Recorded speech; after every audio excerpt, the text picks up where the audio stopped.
Hey guys, it's Elena, and today I am going to be talking about what life was like prior to my bone marrow transplant and what it's like right now. So let's get this party started. So I have a 1 in a million rare disease called aplastic anemia, and you might think, oh, anemia, you just have an iron deficiency. No, that's not what I have. What I have is bone marrow failure. So for whatever reason, idiopathic reason, the doctors don't know why my bone marrow decided to fail on me at 19 years old, but they just don't know why it failed on me. Like, there are athletes that have aplastic anemia, so it's nothing to do with my health, what I was doing. It was just like, it's my time to become diseased and fail on you, Elena. I'm sorry, but I am on my way to recovery. I will never know why or what the cause of my bone marrow failure was, but it's whatever. That's in the past now, and I am post bone marrow transplant and recovering from my aplastic anemia. Prior to finding out that I was diagnosed with aplastic anemia, I didn't really appreciate life as much as I do right now. In a weird way, aplastic anemia has changed me for the better, if that makes sense. It's put a different perspective on life for me. It's really hard to explain. A really scary experience that I could have died from has changed me for the better, and it just made me so much more happier and more grateful for what I have right now, you know? Aplastic anemia, if left untreated, can be fatal, because if your body isn't making enough blood cells, you're not gonna make it. When I first got admitted to the hospital, my blood count was down to 60 when it should normally be in the ranges of 120 to 160. And knowing that my body's blood count was at 60, and that's just really scary for me. And where I was at in January compared to now is crazy. The day one when I was admitted to the hospital, I was hooked up to oxygen in my nose. I was getting ultrasounds. I had 3 units of blood pumped into me. And that's just really scary, going from a normal life, your whole life, and in a minute your whole life is changed. And the first hospital I was admitted at, they were like, just presume and just prepare for the worst. We think you have leukemia. And I broke out into tears. I was like, I knew it. Google said I was dying, and now they're telling me to prepare that I have blood cancer, and that's just really scary. But knowing and finding out later on I was diagnosed with aplastic anemia, no, it's not cancerous, but from personal experience, it's really closely related to leukemia, but I don't have the rapid cancer growing cells. But for treatment wise, going through chemotherapy, losing my hair was really hard on my body and for my mental health and for the soul, and just going through that was a lot. But in a weird way, aplastic anemia has changed me for the better. And now hopping into this video, my bone marrow transplant that I had April 17th of this year has improved my quality of life so much. Prior to transplant, I was sleeping pretty much 12 plus hours a day, and now my sleep schedule is back to normal. I was fatigued constantly, and now I still am because it's like a side effect of medications I'm on. But the fatigueness is like, it's like going away. I actually have energy. Since January, I relied on blood transfusions to keep me alive. I've had probably 30 plus. I don't know, I wasn't really keeping track, but like I had multiple blood and platelet transfusions a week to keep me alive. But I don't need those anymore. My body, my bone marrow is able to make blood and platelets and white blood cells all by itself, so I'm really happy about that. No more blood transfusions. I constantly was getting bruises and had petechiae, I think is what it's called, the red dots, all over my body, and now I don't get that anymore. Like, it looked like my shins on my legs and my arms, like I looked like I was always beat up. Not a good look, and now I'm fine.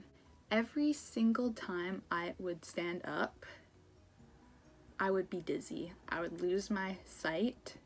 Everything would go black and spotty, and that was really annoying. Like, if I was in a hurry to go somewhere and standing up, and I'd stand up, I'd be dizzy. I'd like have to like stand up and like gain consciousness for a couple minutes, and like that's not normal. And when I stand up from laying down, sitting down, nowadays I don't get dizzy, and I hope I stay that way because that was really annoying. I was sick pretty much every single day in the wintertime, and now I haven't been sick in months. And that's a blessing because being sick, sneezing all the time, allergies, whatever I had back then, a lingering cold that just lasted forever, it's gone now, and I haven't been sick in forever, and I forget what it's like to be sick, and I hope I am not sick for a really, really long time because I just want to be healthy for a hot minute. I just want to enjoy life without any health problems. So hopefully I won't get sick or anything like that anytime soon. Prior to transplant, every single time I showered, I would have to sit down in the shower because it was just too much. It was just too much. Like, I had to sit down, and I would get dizzy because from the hot water showering, it just made me so dizzy. And taking a bath was worse. Like, I like to take baths back then because it just relaxes me with like a bath bomb, just so relaxing. Like, that's what I liked, you know?